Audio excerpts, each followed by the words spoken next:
What's up, guys? It's OrtegaDrives here, and I'm here to test drive the 2016 Camaro Super Sport. And this is equipped with a V8. I believe it's a 6.2 liter. I gotta double check on that, but I think it's a 6.2 liter. It's about 450 horsepower.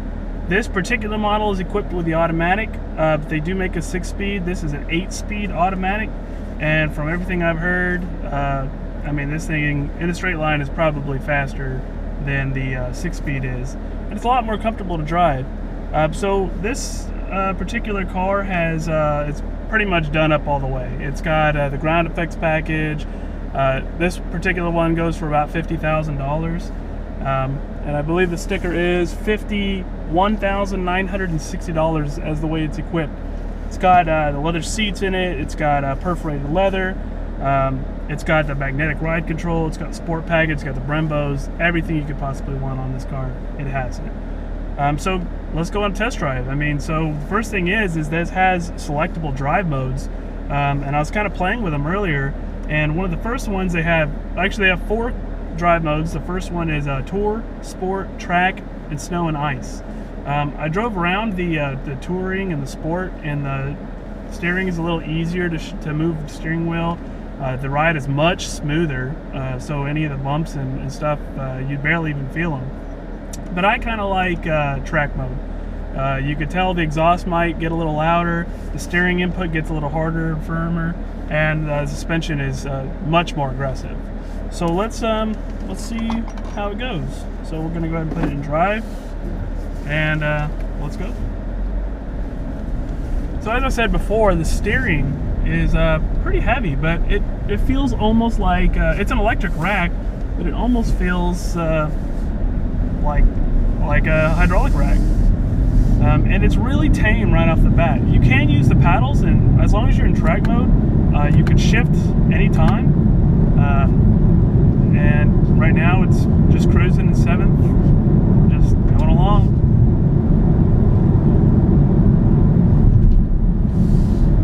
U-turn here, and you can hear that V8 behind you. It really wants to move. This has the Alpha platform, which the ATS also sits on. It's the same chassis as the ATS, but Chevy has really done an amazing job. The fit and finish and everything on this car, the handling, the speed, sound. It feels pretty nimble, even though it's a pretty large car. Camaros really haven't been that small, but this one is like significantly smaller than the previous one, and it feels a lot lighter. But definitely GM has done their homework when it came to designing this. It's been lapping the Nürburgring with incredible times, and I don't know them off the top of my head, but it's really, really quick.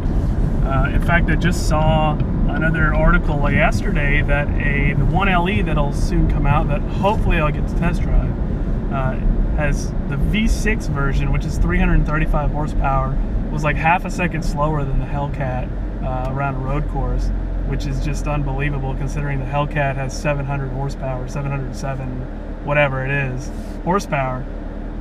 And it's just nuts. I mean, how good a chassis, or how a chassis can make such a big difference when it comes to driving. So once we get up on the highway here, we can kind of give it a little bit more gas and see how it feels.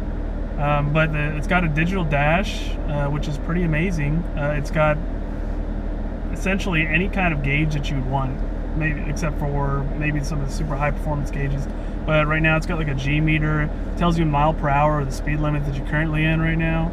It tells you obviously the fuel, battery voltage, oil temperature, water temperature, and you can go in there and customize it even further, a lot like the new Corvettes. Let's give it a little acceleration test here. Okay. Oh my God, this thing is fast. That was up there. This is awesome. you know, the automatic, you know, a lot of people give crap to the automatic, but this thing like gets it. Like it shifts really quick. And you can hear all the pops and the burbles and everything that's coming out the back end. It's just singing a song of my people. You know, because this thing it's nice. And you know, I didn't use the paddles there, but you most certainly can. These, I don't know how much, there's a good amount of traffic, so I don't know how much I really want to, you know, be flying by some of these people.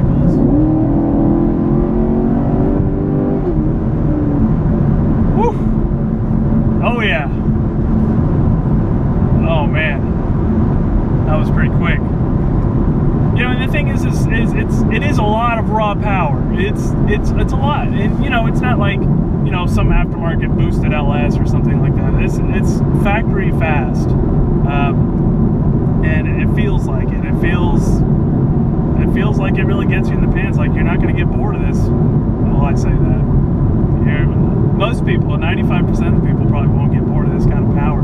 It's so available, it's so torquey, and it's always there. I mean, like I feel like at any speed, at any RPM, I can just get on the gas and it delivers it incredibly. Now, the handling of this is kind of hard to tell just driving on the normal streets, because it feels tight and it feels great and it doesn't feel heavy. That's one of the main things, or actually probably the main, especially like F-bodies, felt so heavy through corners, and you can just feel the weight. And I know people can upgrade them and everything, but just from the factory, they didn't feel very nimble. They felt like fantastic in a straight line, but you know, through the corners, there's better cars to drive through the corners. This car, on the other hand, feels like it could easily outhandle my 350Z, which is, you know, 11 years old now. But I mean, it feels really adequate, really good. Steering is really precise. It's not too light, not too heavy. The steering wheel makes it really nice to turn in. It's got that nice flat bottom. This one particular one has, I guess, heated steering wheel, and it's got all the bells and whistles that like a luxury car would have, with minus it being in a Camaro.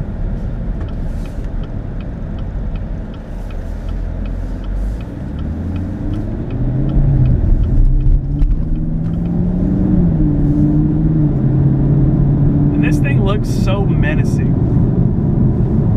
Being in black, it's just perfect. I love the way it looks in black.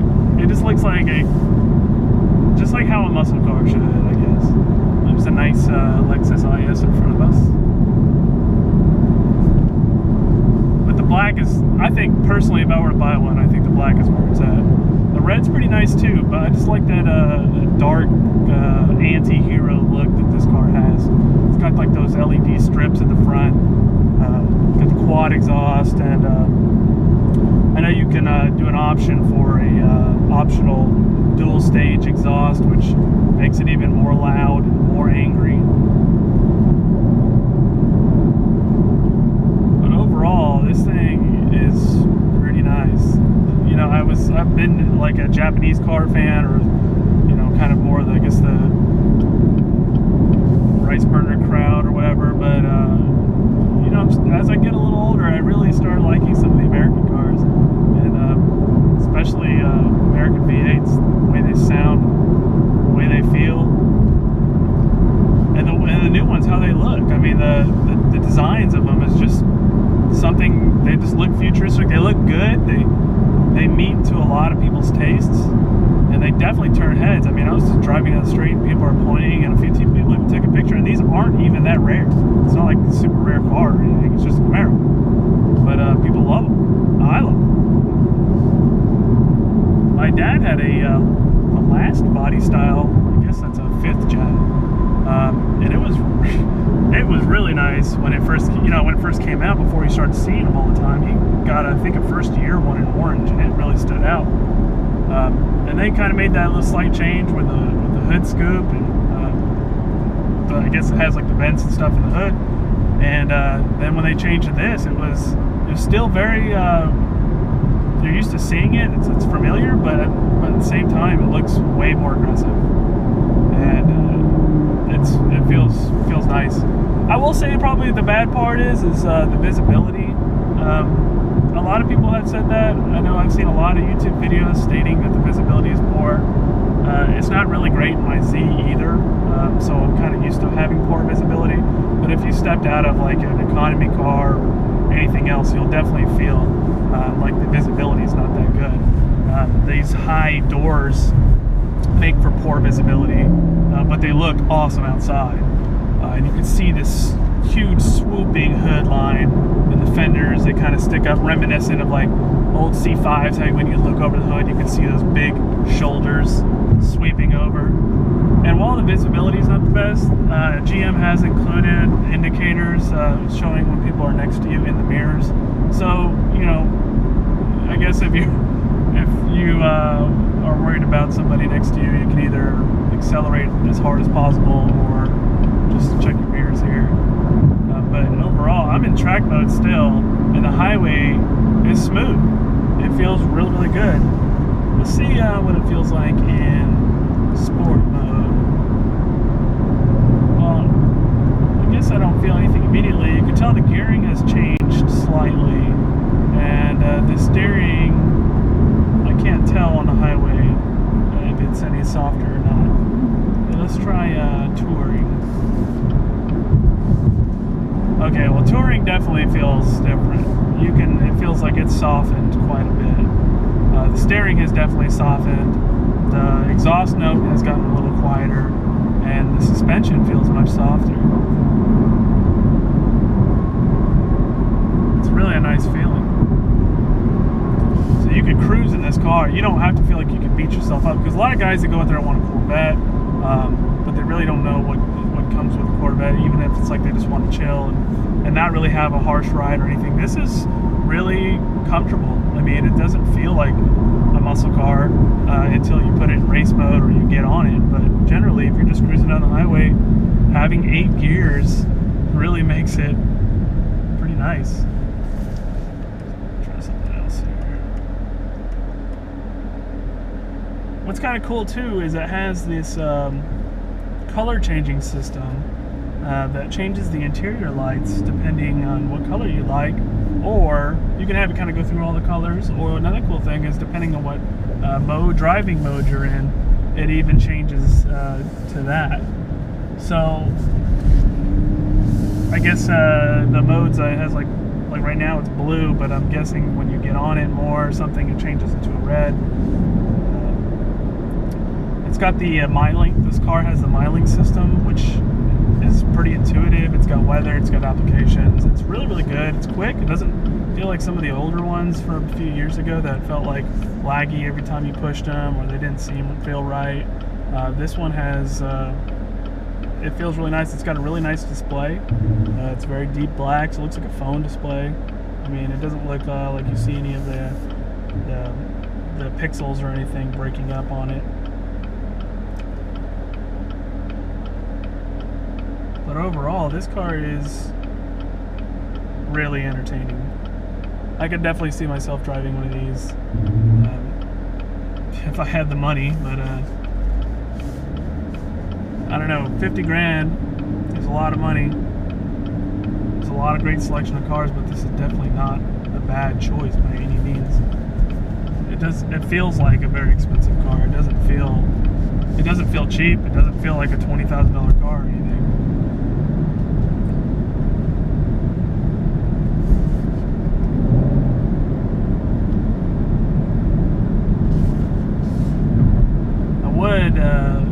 This is a loaner car. We're not a loaner, but Lynn Smith Chevrolet in Burleson was really nice to let me drive this car and keep it for a few hours to film.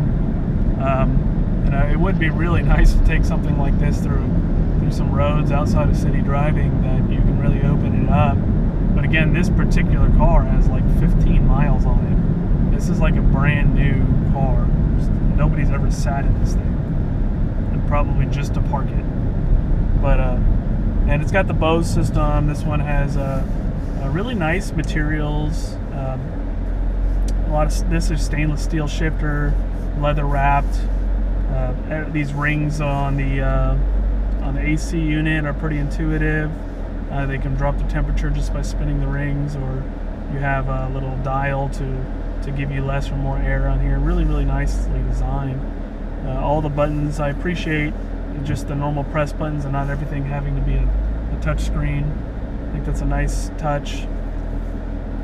And I would probably say the only downside, outside what I had mentioned earlier, is there's really no back seat to do anything in. I tried to sit in there earlier, and you know, I can feel I fit. I'm 5'9".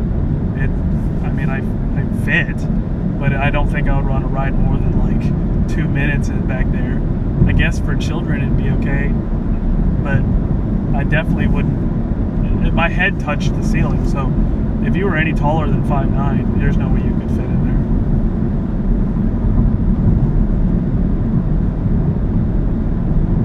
But I guess I'll just finish it up there. I really appreciate Lynn Smith for letting me drive this car. They're in Burleson, Texas, so if you want to look at some of these, feel free to go ahead and go up there and check it out. They'll let me drive some of the other stuff that they have on their lot, so you can keep a lookout for any of the other Chevys or anything that they may have on their used lot that I find interesting that I want to drive. They've given me that ability.